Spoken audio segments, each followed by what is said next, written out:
नमस्कार, मी प्रज्वल जिंदे. आज आपल्याकडे कस्टमर आलेला आहे. मोटरोला 50 फ्युजन हा हँडसेट घेऊन आलेला आहे. सर, तुमचं गाव कोणतं? जिंतीगाव. ओके सर, जिंती गावावरून आलेले आहेत. तर यांच्या मोबाईलच्या हँडसेटची तुम्हाला कंडिशन दाखवतो आधी काय आहे ती.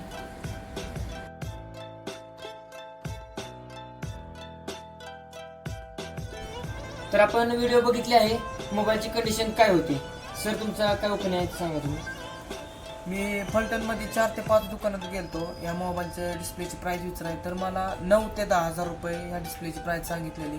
व साखरवाडीत माही मोबाईल शॉप आहे असं म्हणून पंचकृषीत गाजलेलं एक शॉप आहे. त्यामध्ये मला फक्त 4,000 रुपयामध्ये सरांनी डिस्प्ले टाकून दिलेला आहे. यांच्या दुकानात मोबाईलची फिटिंग इतकी क्वालिटी आहे ना, आणि त्यांची सर्व्हिस मला तर खूप आवडली. तर ह्यांनी सांगितले आपले मोबाईलची फिटिंग त्यांची बघितली आहे आपण. तर असेच तुमचे कोणते हँडसेट असू द्या, 5G मोबाईल असू द्या, कर्व मोबाईल असू द्या, आयफोन असू द्या, आपल्याकडे सर्व कामे अर्जंट मिळतात. नक्की विजिट करा. आपला ॲड्रेस आहे साखरवाडी, छत्रपती शिवाजी महाराज बस स्टँड शेजारी माही मोबाईल्स.